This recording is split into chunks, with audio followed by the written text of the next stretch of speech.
Call the meeting to order. Janet, would you please lead us? I pledge allegiance to the flag of the United States of America, to the republic for which it stands, one nation under God, indivisible, with liberty and justice for all. Thank you. Good to see you all here this evening. Mr. Forrester, are there any additions to the agenda? There are none. Thank you. The consent agenda was circulated with the regular meeting brief from September 9th, as well as the annual liquor license renewals. Are there any questions or concerns regarding any of those? I'll move to approve the consent agenda. Second. Been moved and seconded. Again, any questions or concerns? Hearing none, all in favor say aye. Aye. Any opposed? Motion carried unanimously. Visitors, appearances, and requests. This is the first opportunity this evening for anyone to speak to the council. If they have something they would like to share with the council, and please keep in mind the 3-minute limit. So anyone who would like to speak to the council, please come to the podium, state your name and your address. I guess we'll move on. Thank you very much. You might want to check if there's anybody online. Oh, online, yes. Is there anyone online that would like to speak to the council? You'd want to use the waving of your hand. Thank you for the alert or the reminder. Okay. Yeah. And just for the record, President of Councilor Sumner is online. Oh, Councilor Sumner, thank you for being there. I apologize I did not catch you. Good evening. Good evening. Glad to have you with us. All right. Doesn't appear as if anybody raised their hand. Did anyone raise their hand on that? Okay, so we have no one online who wants to speak to the council. So let's go to council business.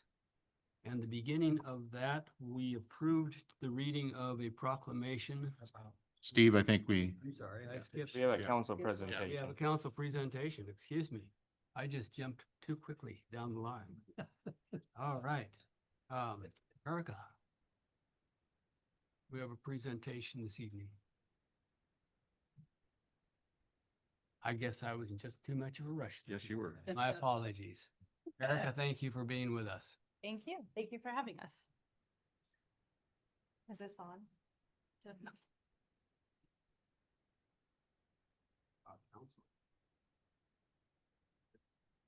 Can you move that over, Erica? So Oh, sure.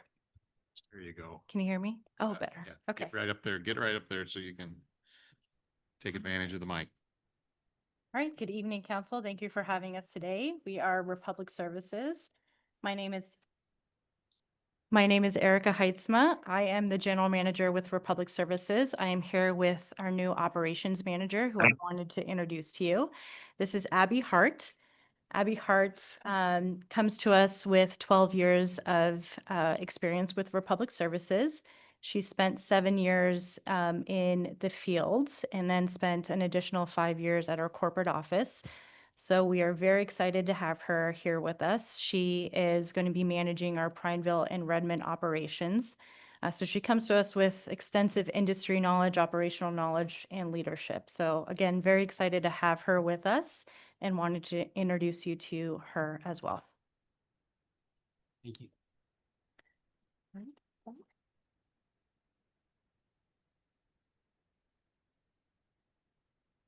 Oh, I'm sorry. That's my fault. Okay, pointer there. Advance there. Okay, thank you. Okay. All right, so for a quick overview of the franchise, so we are the franchise holder. It is a 6-year rolling contract. We have the exclusive right to collect and haul residential and commercial trash, recycling, yard debris as a subscription service, food waste offered to the commercial businesses within the city limits. Our annual report is submitted to the city of Prineville by March 31st, and we pay a 3% franchise fee to the city.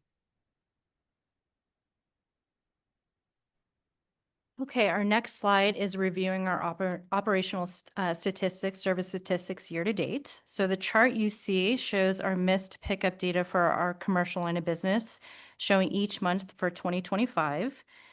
From a year-to-date perspective, we've performed 26,743 total services for the city of Prineville, with 19,274 trash services and 7,469 cardboard services. Of these services, we've had a total of 127 missed pickups. Missed pickups average per week of 4, and we've seen a year-over-year improvement. I'm going to turn it over to Abby, and she's going to talk about service improvement plans. So for our action plans relating to our commercial missed pickups, we've really been focusing on working with the drivers about consistency, being servicing their route the same way every single time, ensuring that they're servicing all the customers on each route. If there's any issue with being able to provide that service, making sure that they're documenting everything as soon as possible so that we have all that information available. And, really working with the drivers to focus on what is within their control. Then our office staff also are going through a process of root causing every single missed pickup. So we're determining, is this a driver training? Do we need to provide additional information to ensure this doesn't get missed in the future? Do we need to work with the customer to ensure they know what schedule they're on and what their service day is? Make sure that the gate is unlocked so that we always can be there to provide that consistent service. So all of our office staff are going through that process. They're doing customer follow-ups to make sure that that loop has been closed and that any miss that we do get is recovered within that 24-hour window. So Abby, can you tell us what happened in May, June, and July, and then you brought it back down in August? So maybe what steps you did? Yeah. So I started early August and, this was really something that we started working on with the team pretty much immediately of doing exactly, what I just outlined, really sitting down with the drivers. Biggest thing was just making sure that they were aware of these and that, this is obviously something that is very important to our customers, that we're providing the service that they're paying for, and just having those conversations regularly and always following up with our drivers after a miss has been reported has been the biggest thing that has made this improvement from, the last earlier in the summer and into August. Yep. I have a question. How do you keep track of those misses? Can calls be made and because they weren't prepared properly, or did the driver have a GPS operated system which would allow him to check off each point where he would make a pickup? We do. We have drivers all have tablets where they're able to document everything. So our commercial drivers actually acknowledge that they have serviced every single customer on their route so that we have a timestamp of exactly when they did that. And same thing for documentation of them being unable to service a customer. They are taking a photo of whatever issue, providing additional information that then goes to our dispatch that records that and documents that on that customer's account. So they actually have immediate notice of not doing the job or doing a job or the customer not being prepared? Correct. Thank you.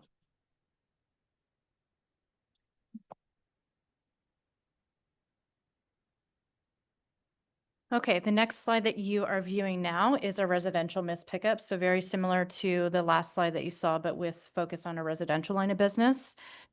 So again, this shows our missed pickup data for each month from August year to date. Year to date, we've performed 216,000 services for the city of Prineville, with 135,000 being trash services, 73,000 being commingle recycling services, and 6,900 services being for yard debris. Of all the services that we've provided year to date, we've had a total of 363 missed pickups. Missed pickups average per week of 11, and we've seen a year-over-year improvement of 35%. So again, I'm going to turn it over to Abby, and she's going to talk through some of the things that she's focusing on with our team to improve service. So a lot of the key elements that we talked about in commercial are the same for residential, but some of the key things here for residential to keep in mind are that this group of drivers, a lot of them are our newer drivers. So we've been focusing even more on that driver training, on making sure that they are fully aware of their routes. If they need any additional support, such as maps to identify, all of our streets that they are servicing any given day, we're providing that to them. Documentation on the customer's account, especially for things like if we have a carry out or drive up service, so that not only for the regular driver who runs that route, but any relief driver, if that regular driver is out on vacation, has all that information needed to ensure that those customers who may have that drive up service and have their cans still by their house on service day are picked up. A lot of our drivers here do their same thing where they are documenting everything. So anything that is not out due, we're working on focusing what is within their control to ensure that they are picking up everything they can, and if they can't, they're documenting appropriately. And then our office staff are doing proactive outreach to those customers to ensure that we did provide the service for the missed pickup, and closing that loop. And then, if for any reason we didn't, then we're making sure that we're sending a driver specifically out to pick them up. Our customers too, with every other week schedules for the yard debris or the recycling, if there's any education needed for putting the can out on their off week, then we're providing that outreach, making sure that they have the calendar so that they know what their schedule is. I have a question. If in fact a customer calls in saying that there's been a missed pickup, but in all fairness, maybe they didn't get their can out to the curb, do you have a way of making sure that we're not getting, I guess, incorrect information? Yeah, so if a customer calls in, reports a miss, if the driver potentially was already there and they marked that the customer was not out, then we have that documentation. In those cases, we, explain that to the customer, provide them education in terms of what time each in the morning on their day of service they need to always have their container out. But we still will send a driver out to, recover that service. Okay, the question is only asked to make sure that there's a fairness in your tracking of missed pickups. From a reporting perspective, in that particular case, it will still be recorded as a miss. Our company, and we always take the stance that the customer is always right and it's customer perception. So we'll always report that as a miss if they call it in and say we weren't serviced, even if our driver was there and the container wasn't out. In the categories, you've got 3 different categories of pickups. Was one category more heavily demonstrating the misses than another category? That's a good question.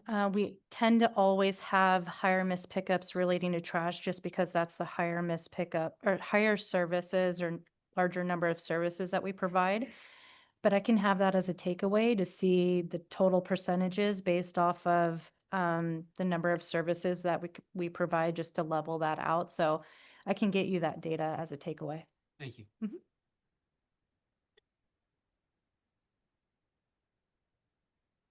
Okay, the next slide that you see is related to our call center performance. So August year to date, we've received 9,497 calls into our call center. And again, this is This is for our Prineville division, so it does include our city and county calls going into the call center. So we've seen consistent call volume throughout the year until the June timeframe, and I'll get to that in just a moment.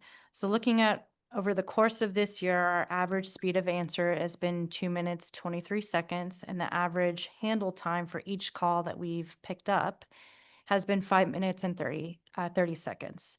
So specifically focusing around the June timeframe and highlighting why we see a spike in the number of calls. This is directly associated with our every other month billing transition. And I know there's been some recent inquiry relating to this change, so I just wanted to provide a few more details relating to this.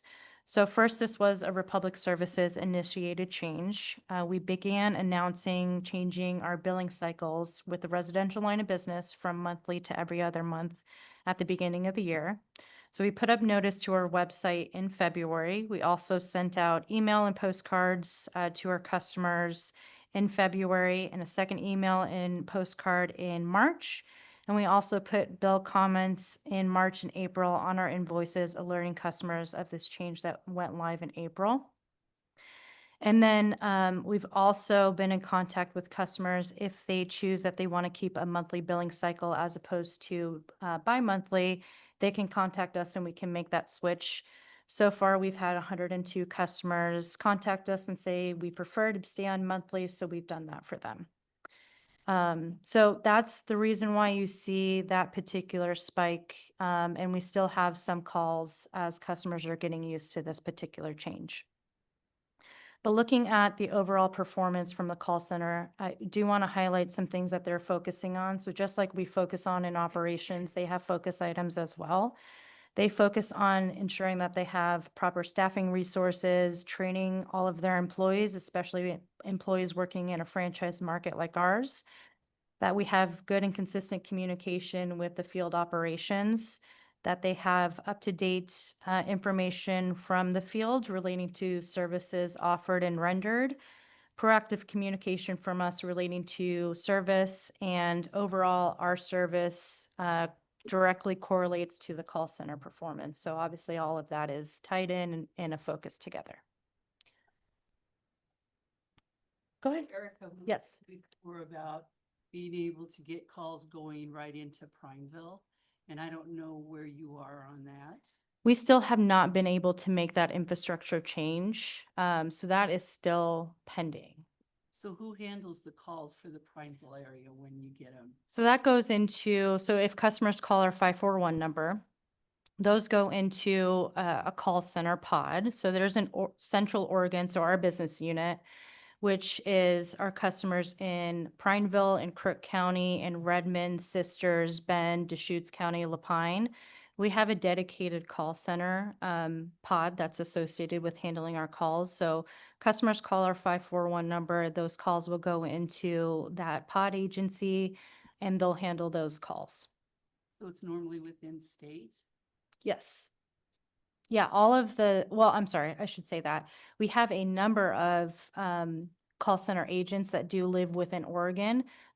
They're all trained on our business unit, our franchise contracts, the services that we provide. Okay. Any other questions? No? So you're still working on that though? Is what Yes. Yes. Thank you. You're welcome. Okay, the next slide that you see is relating to our NPS survey results. So NPS is called Net Promoter Score. So our Net Promoter Score is given directly by our customers when they receive a survey from us about our service. They can rate us from a 0 to 10. NPS is considered a global standard and provides insights to the sentiment of our customer base. So we continue to see a score increase with a total year-to-date at 41. Reliability of service and staff are our strongest category, as well price is our lowest category. With the improved service metrics that we've seen this translate directly to our customer sentiment and their experience with us. We continue to keep our offices open Monday through Friday for customers to come visit us. We also get a handful of customers that come see us on a daily basis. Customers can also reach out to us directly electronically through our Republic Services Oregon email. They can also call the call center like we talked about. Also, they can see any updates relating to the services that we offer or service updates on our Prineville and Crook County Direct website. And lastly, there's continued effort for us to be involved with the community, which we will focus on the next slide.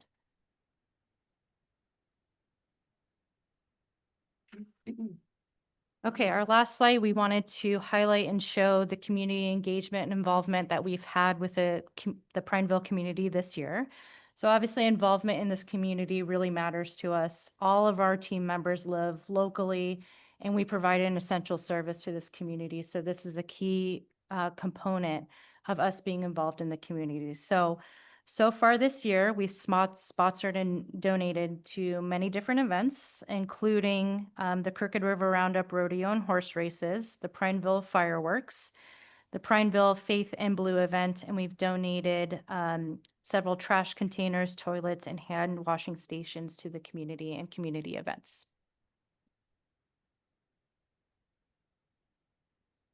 And that is all we have for you tonight. Any questions?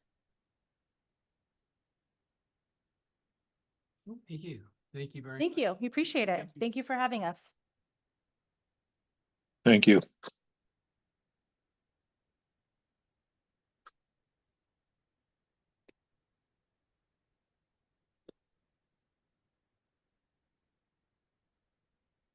Moving on, we have a proclamation to be presented.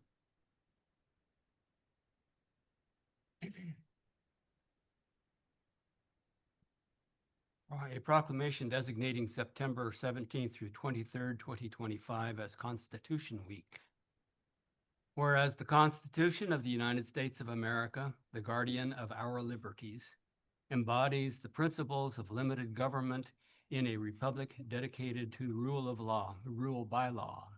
And whereas September 17th, 2025 marks the 238th anniversary of the framing of the Constitution of the United States of America by the Constitutional Convention.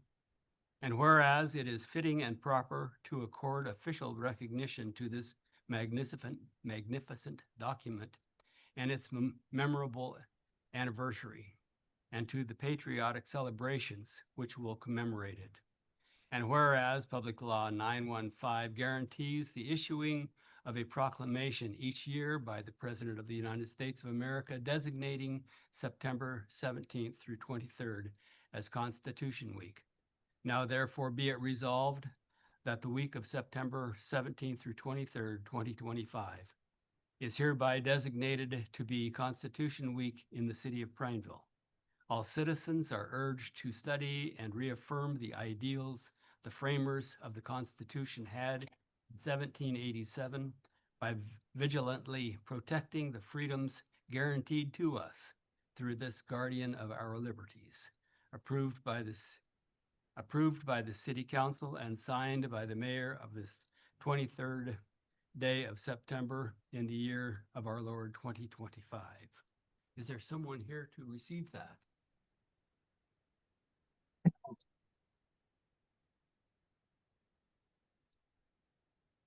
There you go. Thank you. Thank you very much.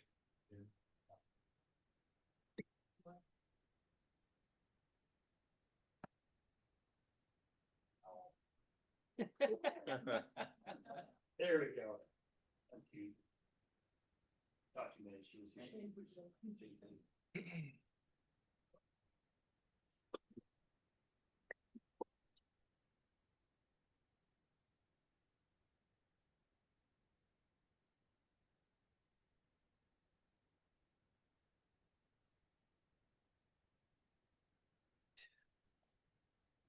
Next, I see on the agenda the the staff reports, city manager's report, Mr. Forrest.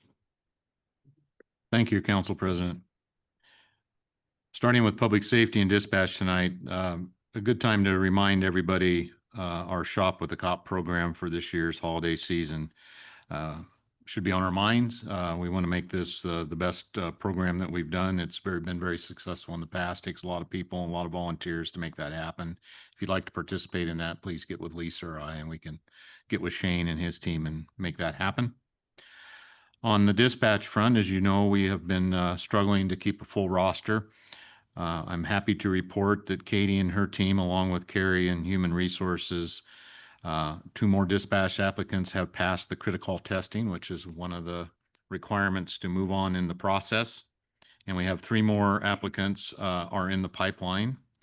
Both Katie and Carrie are doing a great job of keeping potential candidates in front of us for recruitment. And we continue to gain ground in getting that team up there fully staffed. That's really important, as we've talked about in the past, to get a full team up there to improve the quality of life for those we're asking to work extra hours to make sure that we have full coverage 24/7, 365 up at 911 dispatch. On the public works side, we're continuing to develop and implement and deploy projects in the wastewater treatment plant that will significantly increase our efficiencies up there. Keep in mind, council, this is a goal that we have on our infrastructure side of our strategic planning to continuously have growth capacity available in our systems, whether that's water, whether that's streets, whether that's all kinds of different things, financial stability, and all the goals that we adhere to. The feasibility study for Barnesby Recreation Area is moving forward for a potential recreation and aquatic center. This has been a priority for our community for a number of years, as you all know, and it is a high priority for us. We're in the beginning stages. We have a long ways to go, but this will give us that first step in what that might look like and what that might cost and what options we have to try to meet that need. So we're excited to get that in the pipeline and get going on that one. We're also preparing Public Works for the upcoming winter season. It's been several years since we've had any significant amount of snow. We haven't had a snow event here for quite a while, and so we want to be sure that we have all our systems ready for winter time and all our equipment ready in the event we do get some significant snowfall here as the season moves on. On the railroad side of things, we remain busy out there as we have anticipated. We have taken steps, and Matt has been working with an environmentalist to take soil and water samples around the area where we had the fire. And we received a lot of rain, along with a lot of water was used to extinguish that fire that went into storm drains and systems in and around our area out there at the railroad freight depot facility. So we want to be ahead of that, not behind it, make sure that any remediation needs to be done to keep that place safe and away from any kind of environmental threat. On the Meadow Lake side, we're off to a super start. Again, more good news out of Meadow Lakes in terms of participation out there from golfers. We've had a great couple weeks. We got a busy week coming up. We got a big tournament. The Humane Society Ochocos will kick off this weekend, and we do have some fall maintenance scheduled in the next couple of weeks. We'll be doing some aerating of the greens that kind of slows down play a little bit. So that's coming up, but that's something we need to do again in preparation for wintertime weather. On the planning side, we have a developer working on designs for a subdivision south of the Barnes Butte Elementary, that open area out there. Also, FEMA is ramping up its BIOP process again. And this is relating to the Endangered Species Act in the floodplain areas. And if passed as written, it would be problematic for us and many other cities nationwide, which could affect restoration projects in the floodplain. So we're going to keep a real close eye on this. We don't know where this is going to head. It could be, again, as I said, problematic for us, but we're going to try to stay ahead of it, Josh and his team, and see what we can do on our end. And hopefully there'll be some reason come out of this as opposed to causing difficulties for us as we move through planning processes. On the HR side, the big news there is a lot of people here at the city on your staff, along with our staff at the Prineville Police Department and staff representing their union, were successful in wrapping up negotiations. So we should be concluding that contract here shortly, and I think all sides were pleased in the end. It took a little while to get through it, but we were successful. So thank you, team, for getting that done. On the IT side, we are installing cameras out at the Barnes Butte Recreation Area. We've had some issues out there with some vandalism. So we're going to try to get eyes on that so we can hopefully prevent more negative activities out in that area of the city. The Finance Department, we've submitted our biannual budget 25-27 to the Government Finance Officers Association, we refer to as GFOA, for the review of our budget by Nationwide Finance Associates. If you recall, we hope to get the Distinguished Budget Presentation Award going for the 20th consecutive year. We should hopefully get that again. As well as the Excellence in Budgeting, which is the more difficult award that we've also received. I believe this will be the 8th year, Lori, if you're in here. Yeah. So that's a great deal. The other red letter finance news is, if you haven't seen it, Lori and her team put out the budget in brief. I think it's one of the best ones we've done so far. We do have copies available out in the lobby, and please pick one up on your way out if you haven't seen it. Obviously, the purpose of that is to explain and summarize the budget in layman's terms so that everybody can understand where their dollar's going, how our budget works, some of the highlights thereof. Again, as you know, our city's in a very good financial position, and we need to highlight that once in a while. So, and make sure we stay in that position. We'll also be getting those documents, that budget and brief document, out through the Central Oregonian, through their website, and then through our website. So hopefully a big percentage of the public can take advantage of that as we move forward. I don't have any other updates for you tonight. Are there any questions? Yes, what about dispatch? Sure. Answer that, everybody. Well, Shane's been out of the office, but Tom can probably. Okay, No, so- I think we can answer. So the critical. Critical testing. Testing, Mhm. does that mean they're ready to be hired now, or is there more testing that needs to be done after that? Shane, I think I can get it, but come on up. I think maybe explain a little bit what critical is, but to answer your question, I can tell you there are more testing that, more other aspects of qualifying to get that job. But Shane, why don't you give them a little brief on what critical is all about and why that's so important? Yeah, so to my understanding, and dispatch is not my specialty, but critical is the first stage of testing. And it's, I think Carrie might know probably more than I do about it, but it has different simulations and requires multitasking and things like that. So once they get through that first phase, then they go to interview after that, after critical. They do applicant and then critical testing, which are first entry level tests, just like police officers do an entry level test. And then an interview, and then from interview, depending on how the interview scores out, then to the background investigation.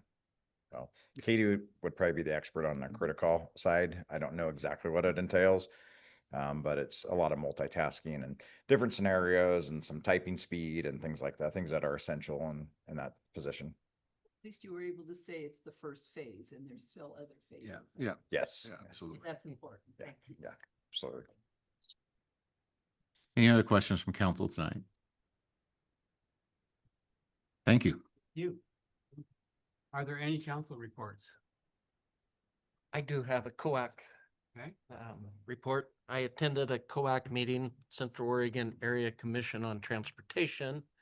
I guess first off, I don't know if the council, Scott Aycock that was with COIC has left there and went to the Regional Solutions team.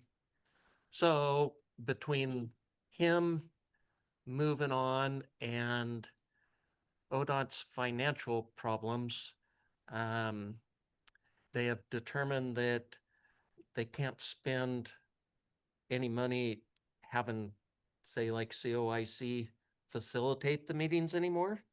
So they're being moved to the Bend ODOT headquarters, which is going to make it a little tougher to attend in person. And they're going to put them on themselves. So I can tell you that the information that we grew accustomed to getting in between COAC meetings has kind of faded away. So I'm not sure how this is gonna turn out. Probably the other big highlight was ODOT staff that was there. All they could say is how disappointed they were that there hasn't been a House bill passed for additional funding.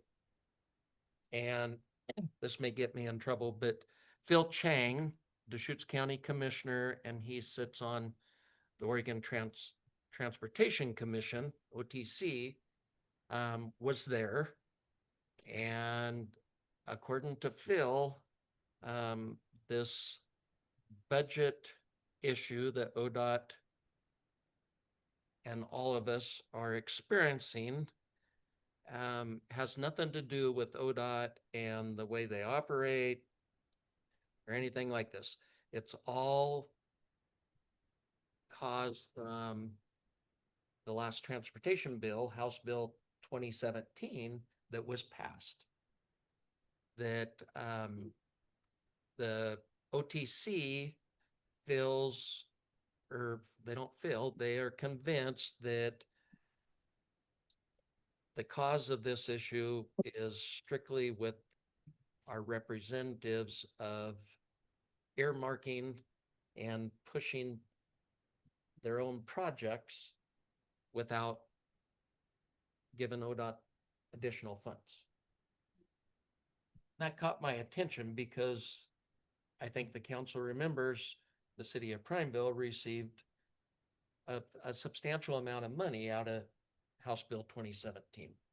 And I made it very well known to Phil Chang that I wanted it on record that we, the city, we completed the projects that we received funding for. They were on budget and all that. You know, he says, you know, I ask, can you relate some of those problem projects to the east side of the mountain? And he said, easily. He said the Bend North bypass was, you know, a culprit of their funding woes. And then he also said the Terrebonne project that's ongoing was a waste of money and all this. And he said the only way we're ever going to fix this is if we change our legislature. You know, they were crying that they weren't going to be able to, the governor has given them orders not to do any more training, no more traveling, this type of stuff. And, you know, I kind of chuckled to myself. I know Councilor Uffelman and Councilor Brummer, you know, there's times in my past here at the city that, you know, we were, you know, struggling and those were the first things that we cut. And none of us, you know, we as employees and all that, we knew that.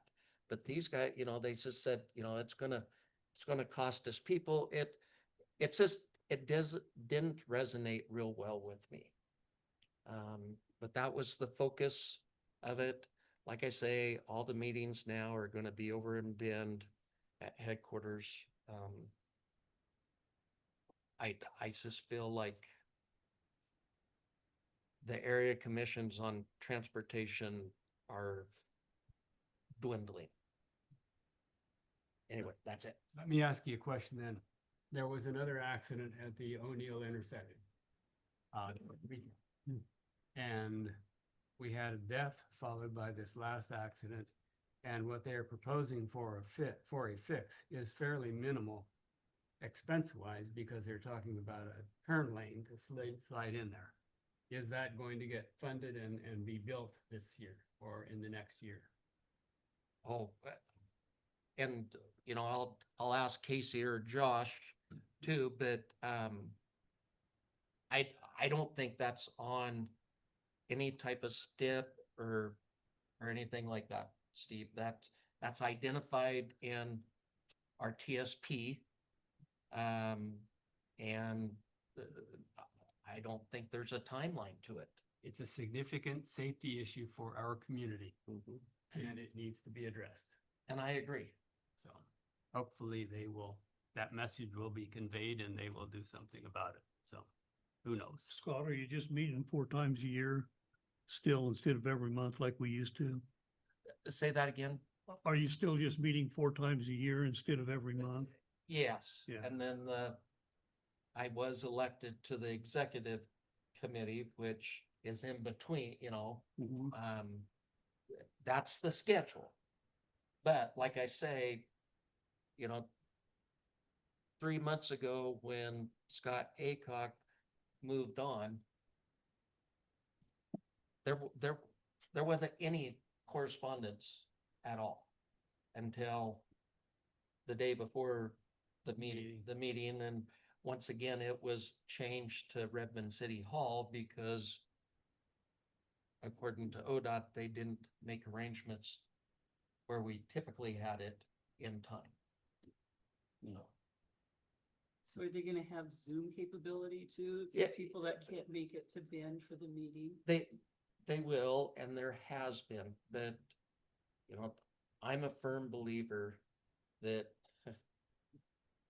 when you want to get somebody's attention, you need to be there and you know, it works. But as a representative for the city of Prineville, I will do everything I can to be there in person because I think it means a lot more. And you can look somebody in the eye and they have to look you back. So, Yeah. Scott, thank you. Thank you for your report. Any other reports? All right, hearing none, let us move on to ordinance number 1304.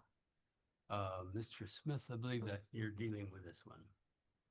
Good evening, Council. For the record, Joshua Smith, Planning Director, City of Prineville. This is the first presentation of Ordinance 1304 for adoption of our 2025 Transportation Systems Plan.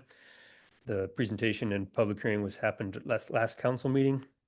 I've had no questions or changes to the only changes I should say to the documents are to get rid of the draft, and some of the dates were changed to the next month for the adoption, but otherwise the documents remain the same. And with no questions from the public or from the council. And just from a logistical standpoint, this ordinance has been available to the public for more than a week. And so we did a public hearing, of course, 2 weeks ago. So if it's adopted unanimously tonight, the ordinance will go into effect on its first presentation, 30 days afterwards, but it won't require a second presentation.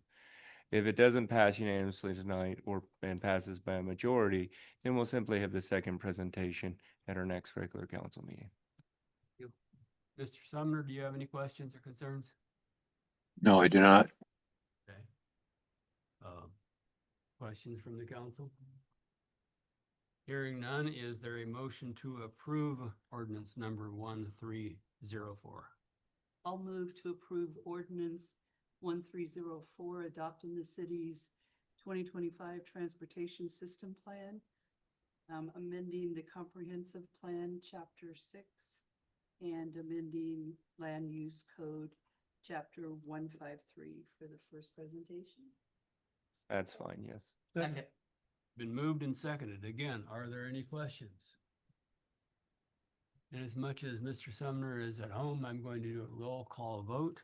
Mr. Sumner, how do you vote? I vote yes. Ms. Hutchinson? Yes. Mr. Smith? Aye. Mr. Howard? Aye. Mr. Brummer? Aye. And I vote aye as well. So we have a unanimous approval. And that therefore we can. The ordinance will go into effect in 30 days. Thank you, council. Thank you.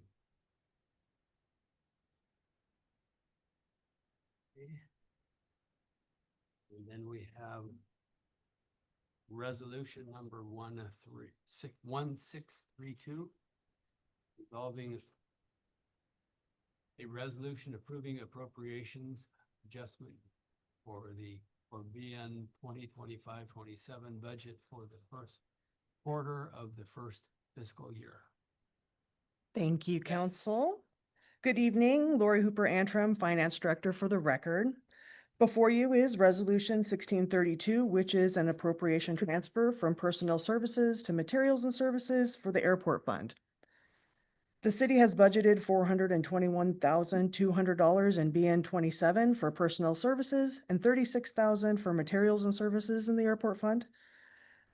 Managerial services for the airport will be contracted moving forward as opposed to using an employee, which is why the city needs to do a budget appropriation transfer.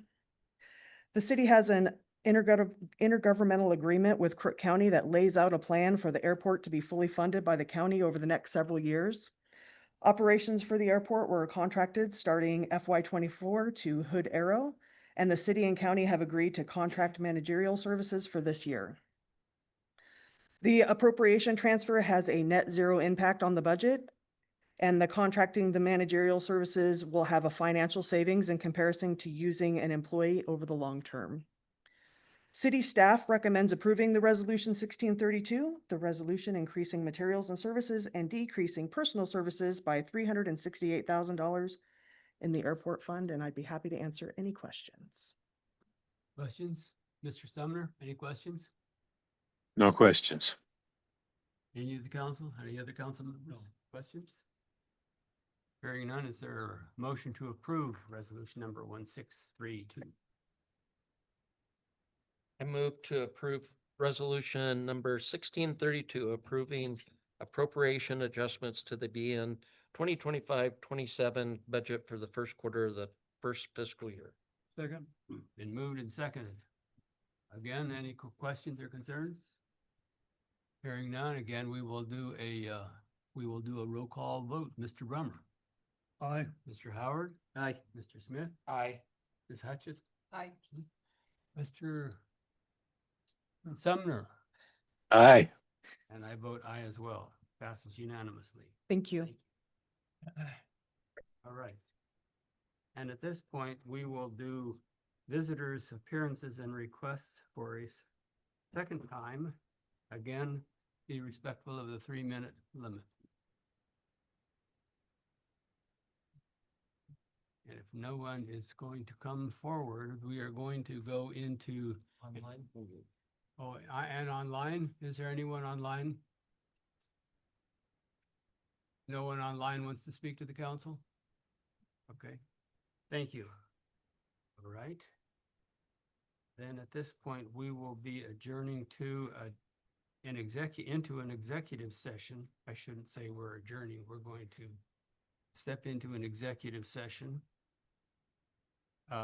Prineville City Council will now meet in executive session pursuant to ORS 192.6602H for the purpose of consult with counsel concerning the legal rights and duties of a public body with regard to current litigation or litigation likely to be filed, and pursuant to ORS 192.6602F to consider information or records that are exempt by law from public inspection. Representatives of the news media and designated staff shall be allowed to attend all executive sessions. All persons shall be asked to leave the room, not permitted to listen to on our Zoom meeting. Representatives of the news media are specifically directed not to report any of the deliberations during the executive session, except to state the general subject of the session as previously announced. No decisions may be made in executive session. Designated staff allowed to attend the executive session are Wendy Kellington, Jared Reed, Steve Forrester, Casey Kaiser, Josh Smith, and Lisa Morgan.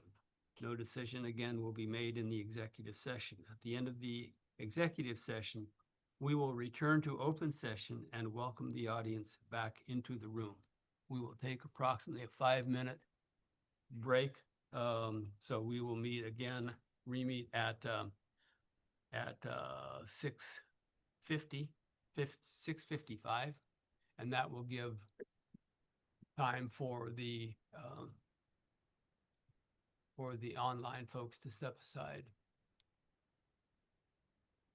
Mr. Sumner, I think you will need to go into the executive session Zoom. Is that correct, IT? Yeah, so you'll have to sign out and then go into that next one. Okay, I just go on the same Zoom reference. I'm sorry. I use the same Zoom reference. There's a different Zoom. Did you get the link to the executive session? It's in your inbox, Mark. Marv, you'll get what, James is gonna send you a link, I sent him one, should be in his inbox. so it's at the top of your box. I'm really having a hard time hearing this part you're explaining. Sorry, Marv, they'll send you a link here, or Lisa had it in his, it's for the executive session, so it's a different login.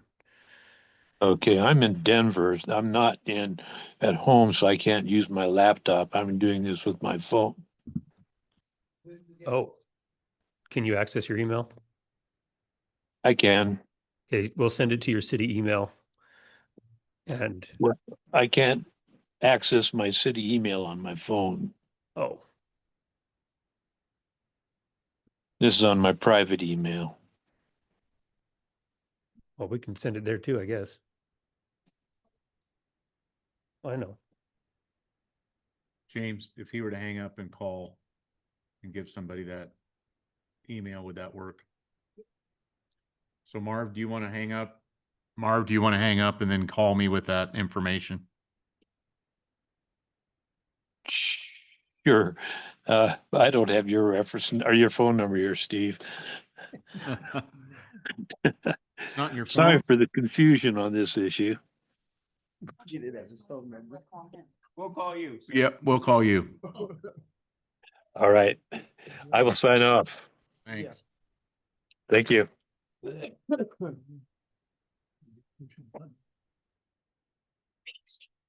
Huh?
Recording in progress.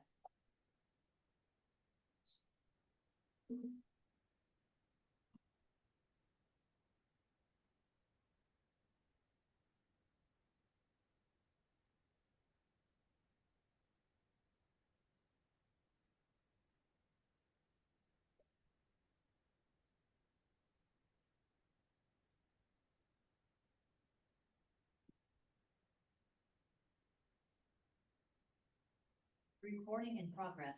There's Mark.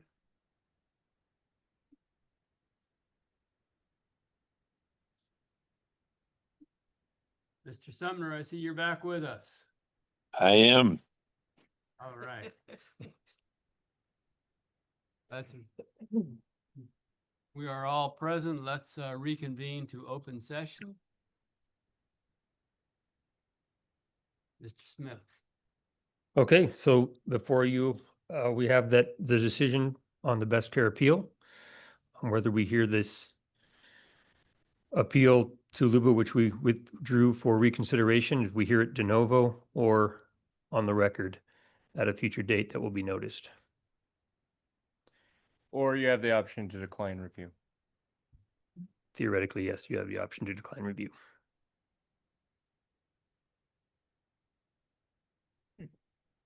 And so you would do a motion of one of those three. So if you wish to hear the appeal de novo, you would say, I move to hear the notice of appeal planning commission's decision date June 23rd, 2025 by de novo hearing or on the record.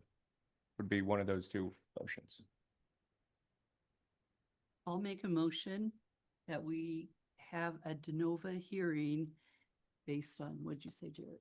Oh, based on the notice of appeal filed by Best Care Treatment Services on June 23rd, 2025. Second. Been moved and seconded for the de novo hearing. Discussion.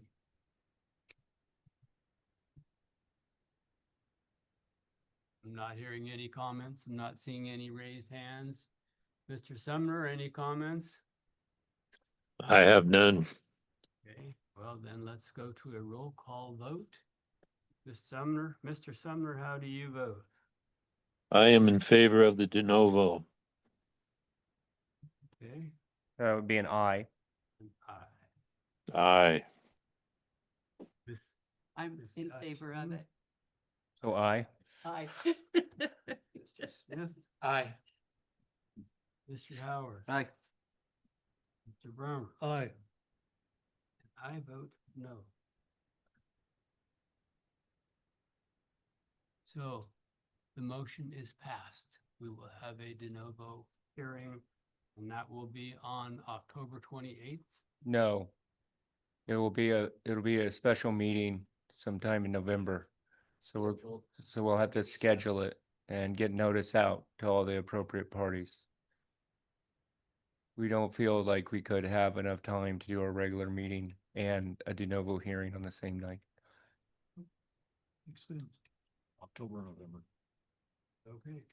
Be like October or November. So the most likely date would be November 4th.